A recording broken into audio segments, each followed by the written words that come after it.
Publicar un libro es un acto de valentía, y más si tiene el perfil científico como el del Chacuatol, porque el autor corre el riesgo de hacer el ridículo. El ridículo porque tal vez su hipótesis no sea sólidamente sustentada. El ridículo porque quizás el estilo no sea el mejor. Y el ridículo porque quizás comercialmente no logre ser una publicación exitosa. En 1971 ingreso al Colegio San Luis Beltrán de Chinandega. De esa época, el recuerdo más sólido que tengo es mi primera clase de catecismo con el fraile dominico Vicente Peña, quien primero nos enseñó a hacer la señal de la cruz y después a persignarnos. 3 meses después, un 30 de mayo, doy mi primera comunión. Por razones familiares, viajo a los Estados Unidos en agosto de ese mismo año.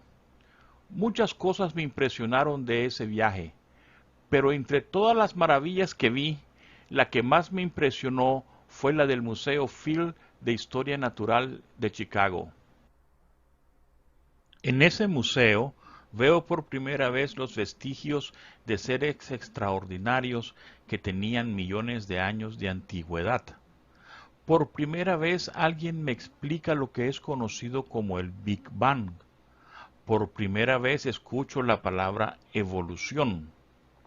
Las historias que escuché en el Museo Field eran muy diferentes a las que había aprendido durante mis clases de catecismo. Sin embargo, por alguna razón que me es desconocida, no surge en mí la necesidad de negar lo uno, así como tampoco surge en mí la necesidad de rechazar lo otro. No sé cómo, pero para mí ambas historias tenían que ser verdaderas. En tercer grado empiezo a leer por mi propia cuenta. Lo primero que leí fue a Julio Verne.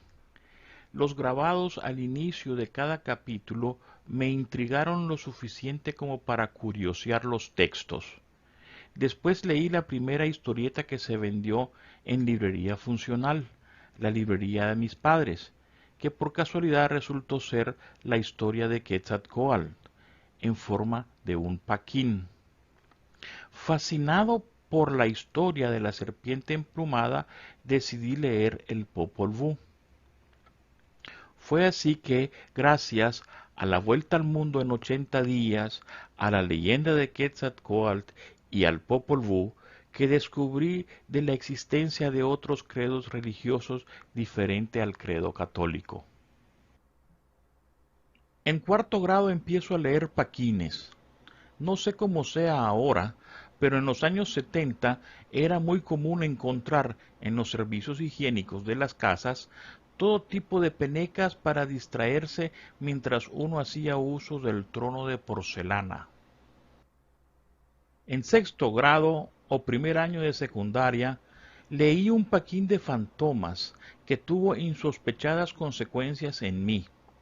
En esta historieta, el profesor Semo, mentor y cómplice de Fantomas, inventa una máquina del tiempo y Fantomas viaja al futuro con la intención de satisfacer su curiosidad y ser así testigo del final de los tiempos. Lo que Fantomas descubre es que efectivamente el universo se estaba expandiendo, que las galaxias se estaban alejando unas de otras. Poco a poco, la cantidad de estrellas en la bóveda celeste fueron disminuyendo hasta que, finalmente, el firmamento quedó totalmente a oscuras, sin una sola estrella. Además de lo anterior, el espacio era hostilmente gélido. Todavía me parece mentira haber encontrado una información de tal complejidad en un paquín. En ese momento me volví aficionado de la cosmología y de la astrofísica, y empecé a leer todas las revistas científicas y pseudocientíficas que se vendían en librería funcional. Entre 1977 y 1979 fui testigo de dramáticos eventos de violencia que estuvieron marcados por la represión de Somoza. En esos días, En una de las aulas de clase de mi colegio San Luis, escuché por primera vez el término la dictadura del proletariado. Y más que una apología, se trataba de una advertencia que nos hiciera el doctor Alfonso Romero, nuestro profesor de ciencias naturales. Pero yo no estaba en capacidad de entender dicho concepto, mucho menos de poder ponderar sus consecuencias. En 1979 triunfó la revolución. Todos estos eventos fueron significativamente influyentes en mi cosmovisión. Ya en secundaria teníamos una clase que se llamaba biblioteca. Teníamos que ir a la biblioteca del colegio al menos 2 veces por semana y teníamos que leer algo, cualquier cosa. Era una suerte de cátedra libre. La cosa es que hoy leíamos y al día siguiente teníamos que presentar un texto de una página en donde teníamos que describir la lectura del día anterior. Así entré en contacto con el marxismo-leninismo. El materialismo histórico es sumamente atractivo para los jóvenes católicos ya que supone un desenlace a favor de los pobres. Pronto en los pasillos tuvieron lugar debates muy fuertes entre algunos de nuestros amigos. El debate resultó tan ardiente que muchas amistades se perdieron de esa manera. Para mí era inconcebible que jóvenes que habíamos crecido juntos en un ambiente de fraternidad de pronto estuviéramos enemistados. Al preguntarle a uno de mis amigos sobre lo que estaba ocurriendo, él me contestó con una sola frase: se llama lucha de clases. Nuevamente no pude ponderar las consecuencias que este concepto implica. A diferencia del materialismo histórico, el materialismo dialéctico no me convenció para nada. El debate que propone el materialismo dialéctico me parece estéril, intrascendente y poco práctico. Me bachilleré en diciembre de 1982 porque Dios es grande. Sucede que entre 1978 y 1979, de pura carambola, mi vida corrió peligro en unas cuantas ocasiones como resultado de las circunstancias históricas que vivía en Nicaragua. Después solicité una beca y gracias a mi historial académico me la otorgaron, y fue así que en 1983 viajé a la Rusia soviética. En 1984 empecé a estudiar ingeniería química en la Facultad de Química y Tecnología de la Academia Forestal de Leningrado, hoy San Petersburgo. En el primer año entré en contacto con el mundo cuántico y sus implicaciones en las reacciones químicas. Por tratarse de química, las partículas subatómicas de nuestro interés eran los electrones, y en el transcurso de unas cuantas conferencias pasamos del modelo atómico de Rutherford al modelo atómico de Heisenberg-Schrödinger. El modelo atómico Heisenberg-Schrödinger explica el por qué las reacciones ocurren y cómo ocurren. Entre otras materias, incursioné en la química orgánica, en la química de la madera, en la fisicoquímica y en la tecnología química. En las clases de física nos explicaron el Big Bang como un asunto de cultura general. Igual, en las clases de filosofía nos explicaron la evolución, nuevamente como un asunto de cultura general. Las clases de filosofía se enfocaron en el materialismo dialéctico, el cual supuestamente conduce a un método infalible para el estudio de cualquier asunto científico. Debo admitir que en esta ocasión me pareció un tema interesante, pero insuficiente. El materialismo dialéctico es para mí un planteamiento algo primitivo para mi gusto. Mi nota final fue de excelente. El materialismo histórico lo estudiamos en las clases de economía política. Nuevamente, el concepto de luchas de clase me pareció sobrevalorado. Las clases de economía política se centró en el capital y en la genial contribución de Karl Marx, la plusvalía, la cual supuestamente explica el porqué la distribución desigual del bienestar. En Rusia, los exámenes se dan a viva voce. Uno se sienta al lado del profesor, el profesor empieza a preguntar y uno tiene que responder de inmediato. La última pregunta de mi examen final de economía política fue más o menos así. Mi profesor me dijo: Palacios, usted que viene de un país capitalista, ¿podría decirme cómo se establece el precio en el mundo del capitalismo? Yo respondí cantinflescamente, tratando de decir muchas cosas, y al final lo que terminé diciendo fue a ojo de buen cubero. La verdad de las cosas es que, al parecer, y conceptualmente hablando, para mi profesor de economía política, el precio era una categoría económica sumamente misteriosa. En la clase de filosofía también estudiamos a Abraham Maslow, más que todo para criticarlo. Para los marxistas soviéticos, los planteamientos de Maslow tenían un carácter pequeño burgués, ya que no consideraba a la lucha de clases en su modelo. Pues bien, como buen pequeño burgués que soy, hay mucho de Maslow en el chacuatol. A pesar de tener notas bastante decentes, debo admitir que no fui un estudiante muy aplicado que digamos, ya que me dediqué a vivir la experiencia universitaria como Dios manda. Bueno, finalmente me gradué en el verano de 1989 y me otorgaron el grado académico de Master of Science. Me casé, regresé a Nicaragua, tuve la oportunidad de saborear la áspera astringencia de un año de desempleo, tras el cual milagrosamente empecé a laborar. La seguridad de un ingreso nos motivó a mí y a quien en aquellos días era mi esposa a procrear. Y fue así que un 11 de marzo de 1992 nació Mijail.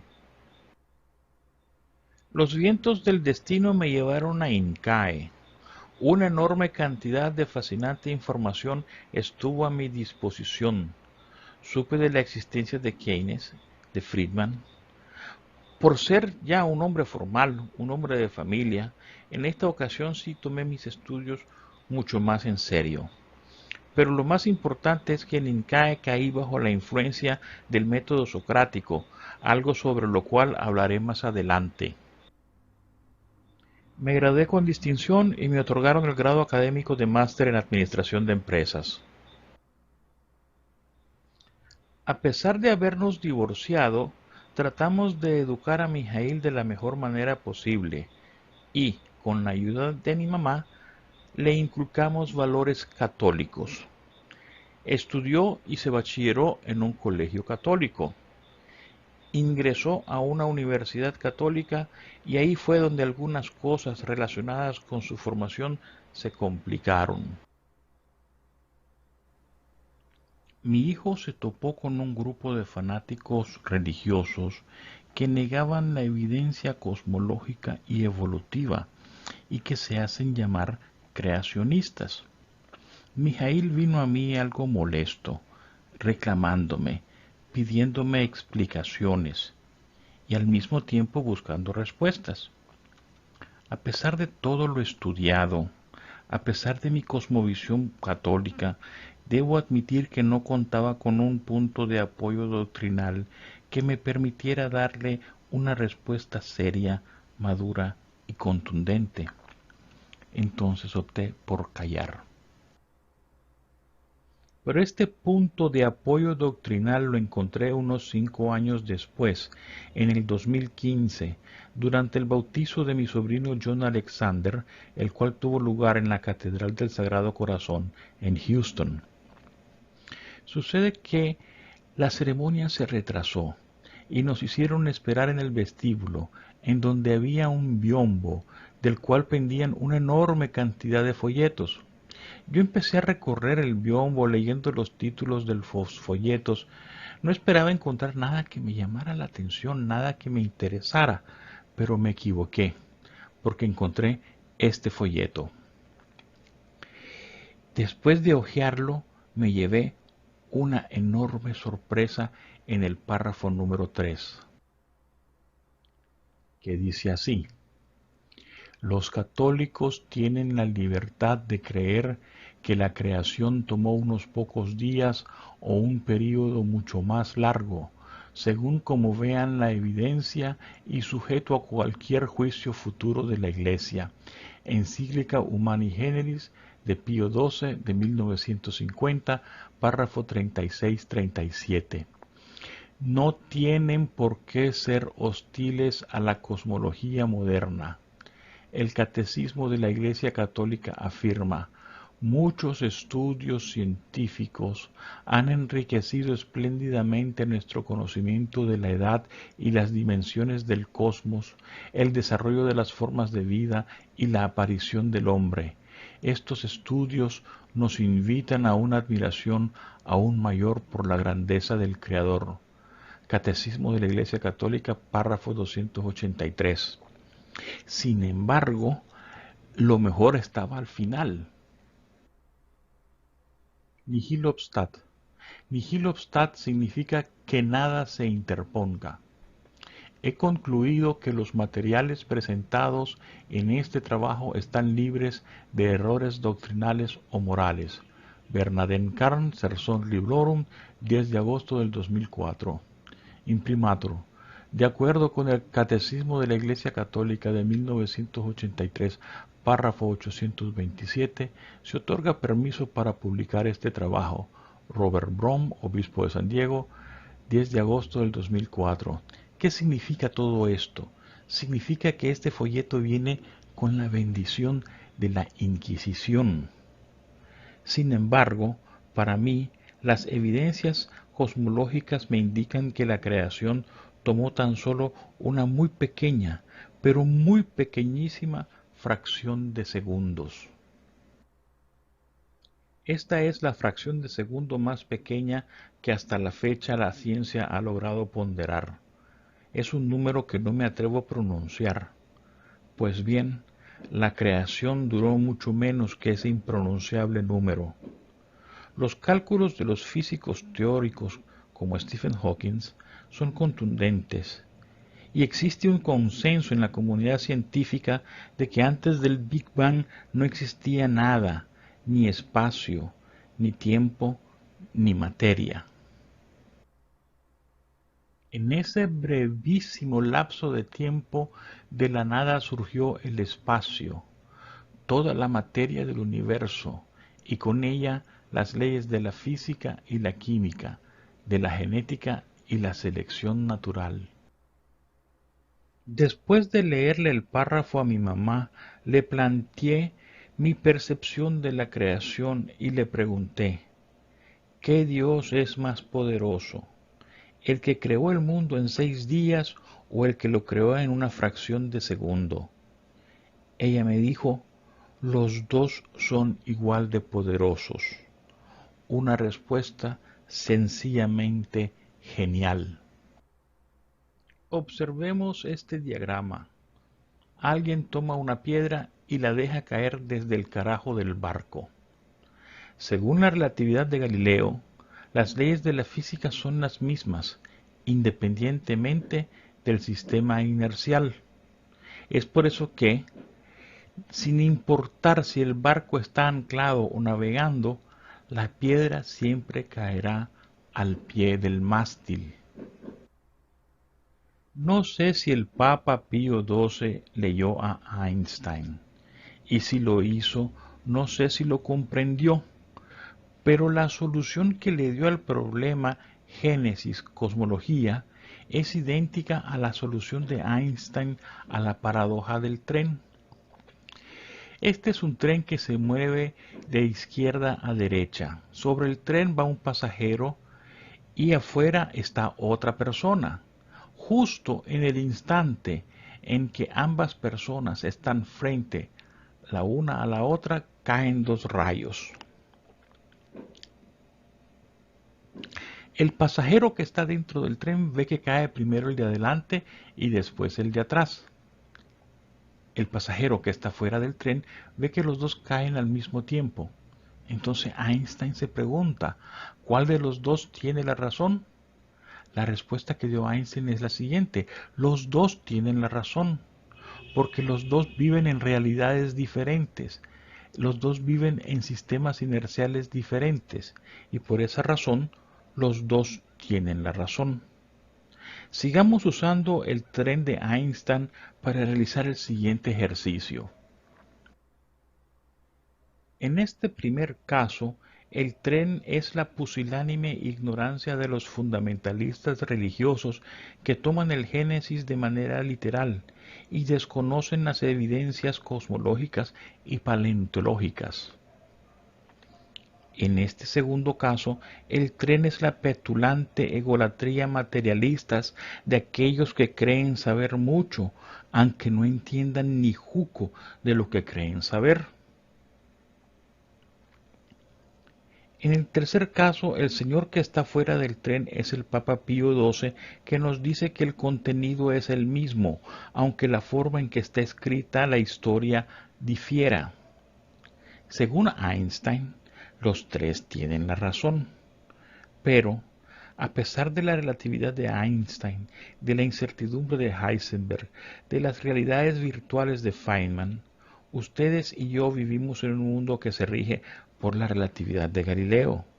Es decir, que, para poner a la población en la perspectiva del Papa Pío XII, hay que educar a la gente para que se bajen del tren de la ignorancia, pero también hay que enseñarles nuestras limitaciones para que a la vez se puedan bajar del tren de la egolatría de los que creen saberlo todo. Bueno, así fue como nació el Chacuatol, para evitar que mi hijo se suba al vagón de la ignorancia y para ayudarle a bajarse del vagón de la egolatría mundana. Pude escribir el Chacuatol gracias al método socrático. Según el método socrático, el propósito de la filosofía, de la ciencia, no es la búsqueda de la verdad per se, sino más bien la búsqueda del conocimiento. El método socrático parte de que nuestro conocimiento es limitado, es decir, que nadie es dueño de la verdad. Pero es casualmente nuestra ignorancia la que permite que la adquisición y acumulación de conocimientos tienda al infinito. Es un método de preguntas con múltiples respuestas en donde cada respuesta tiene su cuota de verdad. Al final, cada quien las valora de manera individual y toma como verdadera aquella que está en concordancia con lo que dicta el sentido común. En cambio, el materialismo dialéctico y su vástago, el materialismo histórico, parten de un conflicto metafísico insustancial que es producto de las inconsistencias de la dialéctica medieval y de la ignorancia de la época. Es por eso que el primer capítulo del Chacuatol se titula El materialismo dialéctico, una quimera metafísica. Decidí no perder el tiempo con el caso del materialismo histórico y en vez de triturarlo, simplemente procedí a plantear una hipótesis alterna. ¿Por qué plantear una hipótesis y no una tesis como lo hiciera Marx? Por humildad. Porque estamos conscientes de nuestras limitaciones cognitivas y metodológicas. Al proponer nuestras ideas y conceptos en forma de hipótesis, abrimos las puertas al debate, lo cual, según el método socrático, le da la libertad a cada persona de aceptar o rechazar nuestras ideas y conceptos. Ahora a lo nuestro. Según el materialismo histórico, todas las relaciones humanas son una función de la actividad productiva del hombre. Esta es una visión del mundo extremadamente limitada. Es una visión del mundo muy primitiva, basada en los paradigmas de la dialéctica medieval.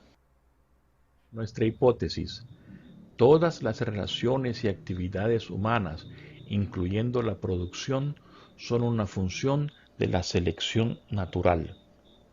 Recordemos que la selección natural es un sistema abierto, en donde los factores que inciden en ella tienden al infinito.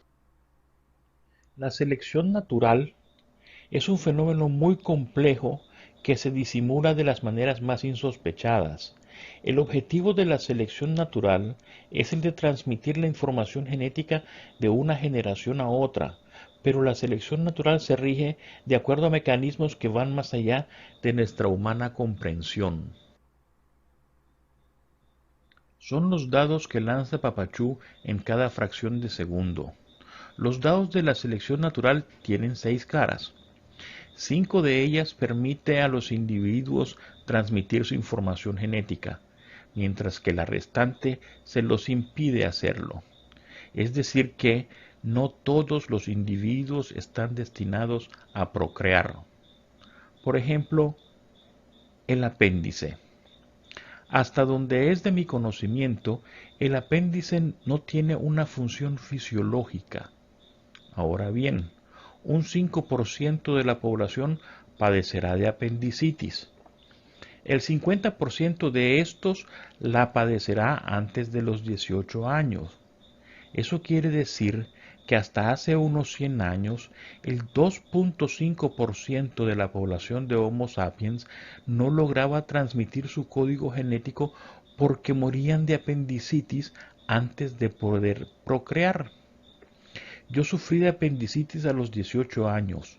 Si no me hubiesen operado exitosamente, mi hijo no habría nacido.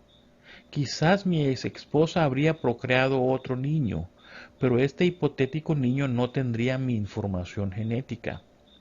Ese otro niño no sería Mijail.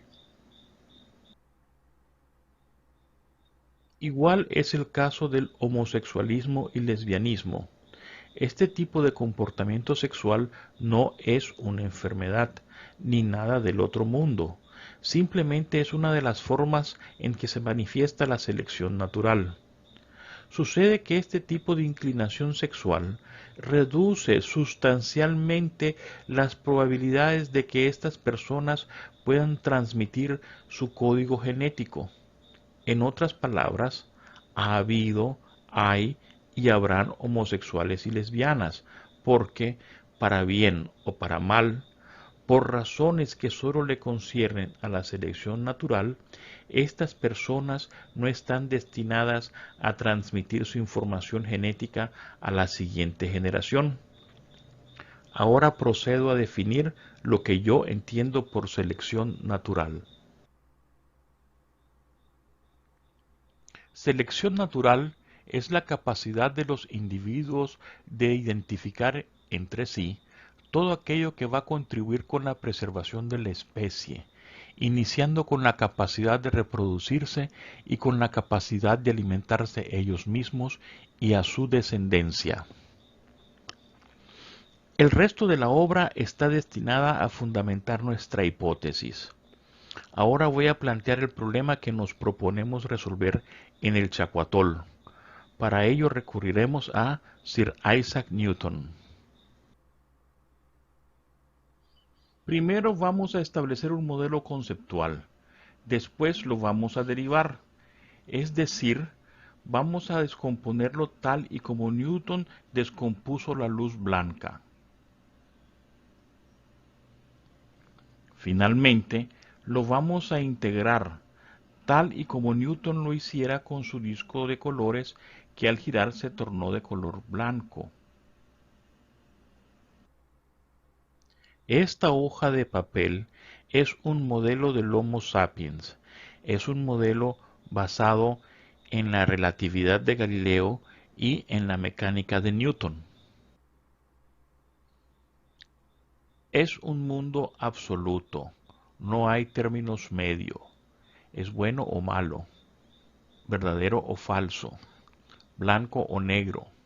El universo es finito, antropocéntrico. Pero Newton, entre otras cosas, nos dejó el concepto de derivada, que no es más que la descomposición de un fenómeno en pequeñas porciones, las cuales pueden ser estudiadas de manera independiente, pero que, al juntarlas, nos permiten comprender la naturaleza del fenómeno estudiado. El problema con las matemáticas es que la gente se obsesiona con las fórmulas y los procedimientos y pierden de vista el concepto. Decíamos que esta hoja de papel representa al Homo sapiens. Pues bien, en este momento le vamos a sacar la derivada.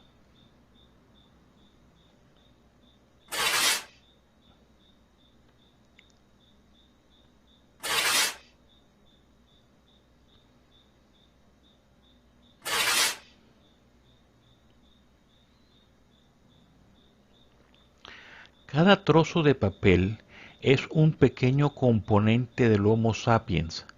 Conceptualmente hablando, cada trozo de papel es una derivada parcial. La religión es una derivada parcial muy importante en la existencia del Homo sapiens. No en balde, el 83% de la población mundial practica algún credo religioso. A pesar de ello, es insuficiente. El objetivo del fundamentalismo religioso es la creación de un Estado que se rija exclusivamente bajo los criterios de la religión. Los chiitas en Irán, los sunitas árabes, los talibanes en Afganistán, el proscrito Estado Islámico en Siria y hasta un no muy lejano siglo XIX, la Inquisición. Pero el fundamentalismo católico aún persiste en el siglo XXI. Este es el Hospital Mercy de Chicago, un hospital que tiene una relación muy cercana con mi familia porque mi madrina laboró como médico ginecólogo durante 40 años, porque mi abuelo fue tratado contra el cáncer, gracias a lo cual su vida se le prolongó 14 años más. El Hospital Mercy de Chicago fue fundado y regentado por la Congregación de las Hermanas de la Misericordia, y en el año 2016 fue sometido a un juicio por no atender a una mujer que tuvo complicaciones porque se le desprendió el dispositivo intrauterino. La paciente alegó que no la atendieron porque se trata de un método anticonceptivo que no es aprobado por la Iglesia Católica. No me toca a mí acusar, juzgar, mucho menos condenar el hecho. Simplemente me remito a presentar el tipo de dilemas y las decisiones que pueden tomarse si solo se aborda el problema desde la perspectiva de la religión. Los liberales y neoliberales consideran que la poca o nula intervención estatal es lo más saludable para la sociedad y que el mercado se encargará de colocar cada pieza en su lugar, alcanzando de esta manera el bienestar social. Hace 300 años, el padre de la economía moderna, Adam Smith, dijo: la ambición individual promueve el bien común. 300 años después, la historia ha demostrado que es la solidaridad la que promueve el bien común. Volvamos a mi querido Hospital Mercy de Chicago.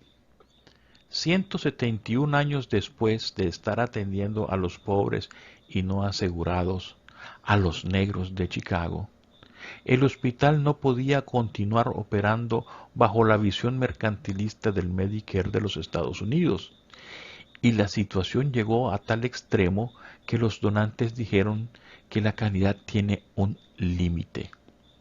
Cerró operaciones y con la intención de salvar el juego fue vendido por la increíble suma de $1. Esta es una demostración de que la mano invisible de Adam Smith no solo no hace milagros, sino que de vez en cuando es capaz de provocar uno que otro desastre.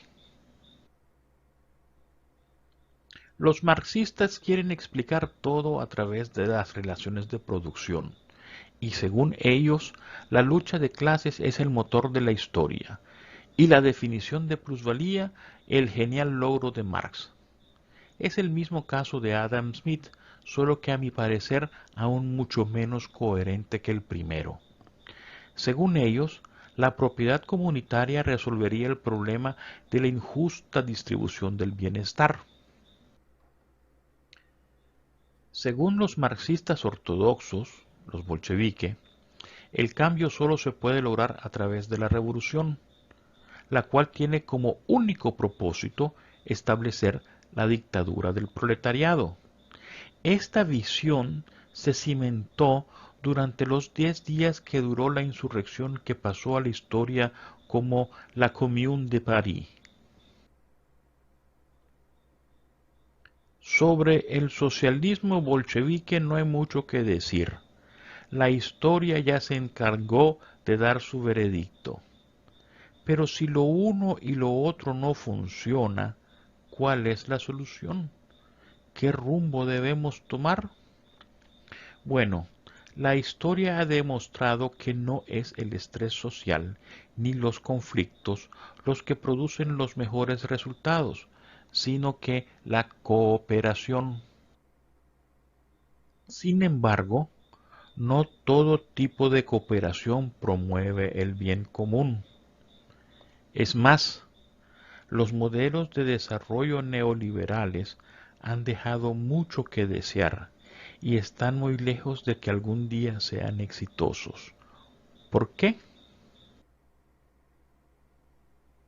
Porque un tratado de libre comercio, a pesar de ser un componente necesario, es insuficiente y sus resultados son muy pobres en comparación con los resultados que la integración socialdemócrata ha logrado obtener en la Unión Europea. El éxito de la integración de la Unión Europea es que sigue el patrón de lo que se conoce como el efecto Pigmalión, en donde los países más desarrollados incentivan y promueven el desarrollo de los menos desarrollados al condicionar su inclusión al cumplimiento de cierto tipo de metas socioeconómicas. Ahora le toca el turno a Maslow. Las pretensiones de Maslow son más modestas que las del fundamentalismo religioso, que las de Adam Smith y las de Carlos Marx, pero al final resultan ser las más prometedoras, ya que, sin ser ese su propósito, y quizás hasta sin darse cuenta, Maslow incluye tácitamente a todas las variables antes mencionadas. Sin embargo, tiene una gran debilidad. No le da a la selección natural el peso específico que por derecho le corresponde. Ahora vamos a integrar todas las derivadas parciales que de alguna manera describen al Homo sapiens. La integración es la operación inversa a la derivación y conceptualmente hablando no es más que la suma de todas las derivadas parciales. Pero la relatividad de Galileo y la mecánica de Newton son una especie de camisa de fuerza que impide que los componentes se integren y es por eso que cada componente resulta ser una especie de isla. Para solucionar este problema nos veremos en la necesidad de hacer un chacuatol, muy similar al disco de Sir Isaac Newton. Para ello colocaremos todas nuestras derivadas parciales dentro de este aparato, al cual por conveniencia llamaremos licuadora de ensayo. Para poder unir cada isla y convertirlas a todas en una sola entidad, deberemos agregar unos cuantos medios que permitan crear los vínculos hasta ahora ausentes. Es por eso que recurriremos a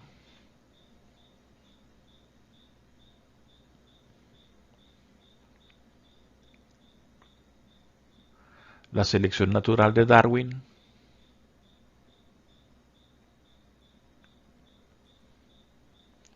el relativismo de Einstein, la incertidumbre de Heisenberg, la virtualidad de Feynman. Y para que todo entre en movimiento recurrimos al Big Bang de Lemaitre.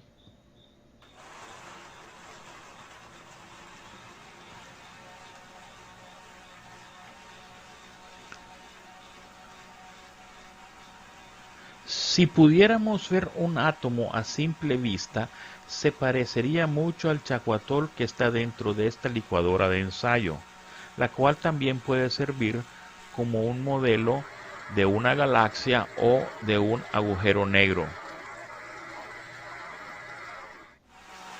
Pero en nuestro caso es el integral que resuelve las derivadas del modelo del Homo sapiens.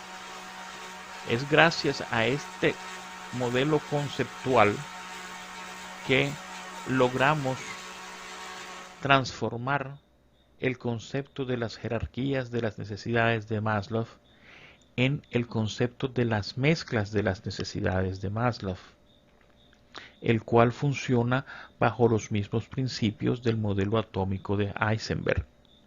Es un sistema multidimensional o multifactorial, como quieran ustedes llamar, y no puede ser representado por una sola imagen bidimensional. Es por eso que para expresar este modelo se tiene que recurrir a múltiples imágenes.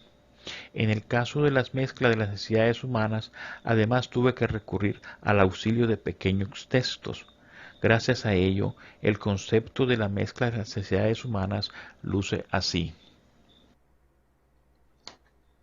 Según mi modelo, las necesidades están siempre latentes y se estimulan en dependencia de las circunstancias particulares a través de la vida de cada individuo y de la especie.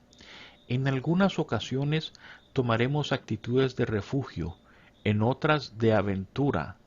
En general, el neoliberalismo y el socialismo promueven las relaciones de sobrevivencia, caracterizadas por el tener y mandar. La socialdemocracia, en cambio, promueve las relaciones de crecimiento, caracterizadas por el hacer y el administrar. El método científico estimula que para verificar la solidez de un concepto, éste debe poder expresarse a través de una ecuación matemática. Pues bien, este concepto que están viendo matemáticamente luce así. Para poder representar matemáticamente a la mezcla de las necesidades humanas, tuvimos que recurrir a un sistema de ecuaciones eulerianas. En el chacuatol presento un modelo matemático euleriano de 31 derivadas parciales, las cuales describen al Homo sapiens. Pero si llevásemos el ejercicio hasta las últimas consecuencias, obtendríamos un modelo matemático euleriano de 333.000 alucinantes derivadas parciales. Todavía estaría escribiendo esa fórmula. Lo importante sí es que, conceptualmente, en la fórmula resumen están contempladas todas las derivadas parciales, incluyendo las que no escribí. Es gracias a este modelo que, 35 años después, le pude responder a mi profesor de economía política la última pregunta de aquel examen final. Este sistema de ecuaciones es el punto de partida que nos permitió definir los conceptos conocidos como la oferta y la demanda, y, con ellos, presentar el mecanismo de fijación de precios. Es a través de simples conceptos y una que otra operación matemática que logro describir el mecanismo de cómo es que se establece el precio.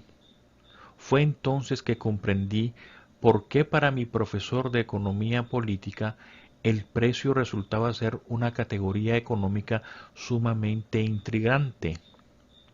Sucede que, al realizar el procedimiento que en lógica matemática se conoce como reducción al absurdo, demuestro que la tesis de la plusvalía de Marx no puede explicar el fenómeno sociológico conocido como la distribución desigual del bienestar. Y por lo tanto, es lo que en el método científico se conoce como un falso positivo.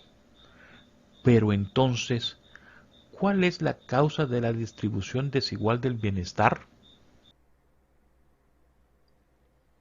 La distribución desigual del bienestar es un asunto totalmente ajeno a la naturaleza malvada de los fétidos capitalistas. simplemente es un fenómeno como cualquier otro y por eso tiene una naturaleza probabilística, lo cual es plenamente sustentado a través de las matemáticas de las grandes poblaciones de Gauss y el principio de incertidumbre de Heisenberg. Si estas aseveraciones que acabamos de enunciar son verdaderas, entonces la economía está supeditada a las leyes de la física. Eso nos condujo a revisar con detenimiento la noción del circuito microeconómico y, al hacerlo, pudimos corroborar que las leyes de la termodinámica tienen total vigencia en la economía. Enunciaremos cada componente de la termodinámica, pero para hacer más comprensible nuestras ideas, alteraremos un poco el orden. El circuito microeconómico no es más que la expresión de la ley de la conservación de la energía. El bienestar de los empleados promueve el bienestar de los empleadores y el bienestar de los empleadores promueve el bienestar de los empleados. Pero todos sabemos que en la vida real eso no es así. ¿Qué es lo que pasa? ¿Hay alguna fuerza maligna que hace que las cosas no funcionan como deberían funcionar? En apariencia, el circuito microeconómico debería conducir al santo grial de la física, que no es otro que el movimiento perpetuo. Pero es aquí en donde la segunda ley de la termodinámica nos mete una zancadilla, de tal manera que no todos los recursos de una empresa generarán utilidades. No todo el salario se transformará en calidad de vida. Conceptualmente hablando, la inflación es para la economía lo que la entropía es a la física, pero no todo está perdido. Y es que al igual que en los procesos mecánicos, apelamos a la primera ley de la termodinámica, que no es otra cosa que la ley de inercia de Newton. La economía es como un juego de billar. Si se golpea la bola correcta, en el ángulo correcto, con la fuerza adecuada, es posible obtener los resultados económicos sociales deseados. De tal manera que, si se promueve la calidad de vida de la población, entonces se promueve la rentabilidad de las empresas. ¿Cómo hacemos que esto ocurra? Hasta la fecha, los países socialdemócratas han resuelto exitosamente esta situación a través de concertaciones. Para la socialdemocracia, la violencia social es un síntoma de que algo en la sociedad dejó de funcionar.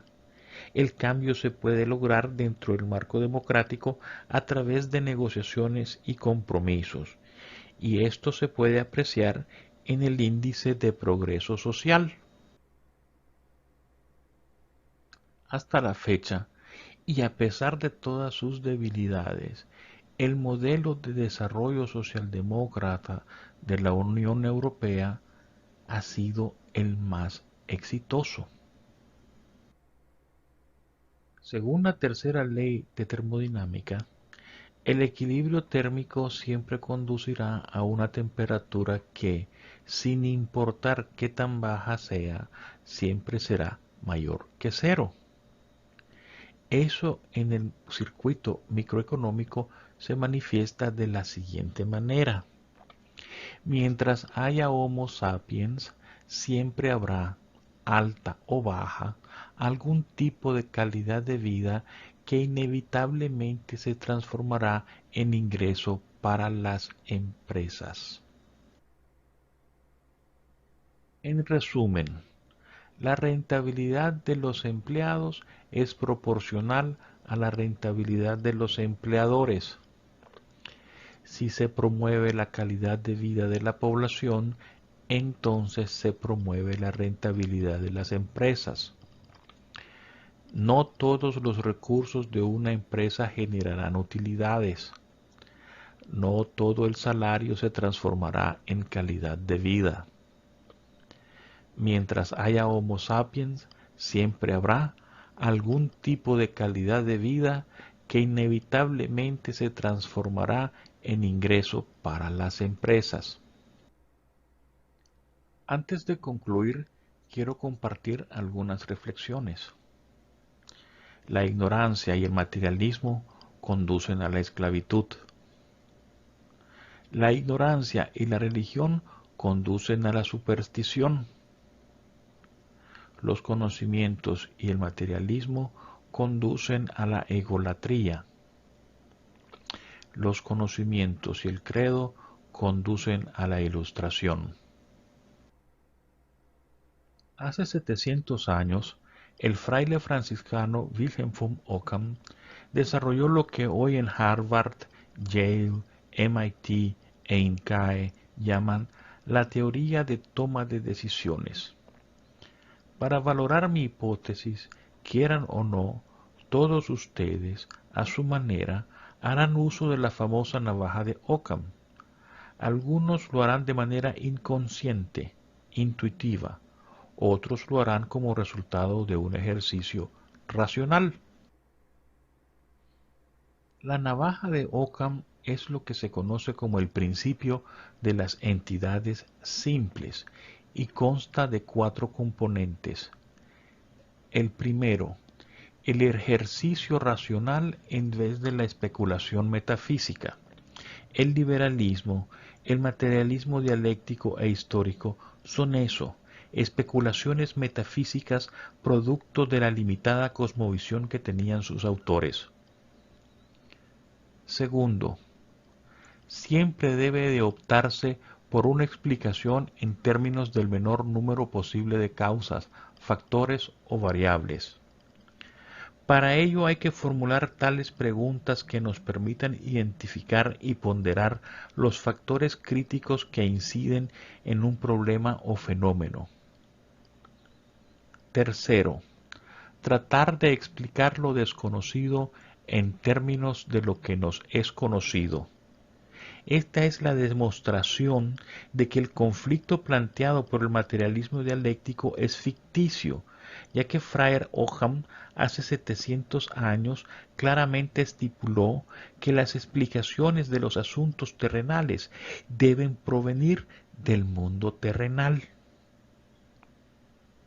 Cuarto, en iguales condiciones, la explicación más simple tiende a ser la mejor. Es también lo que se conoce como el principio de parsimonia o la ley del menor esfuerzo.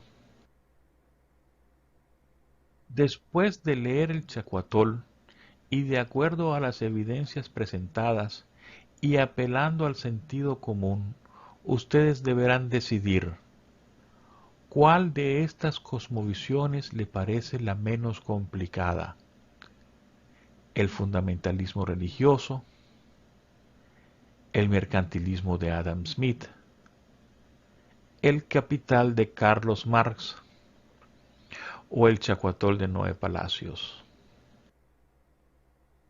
Muchas gracias por la atención prestada.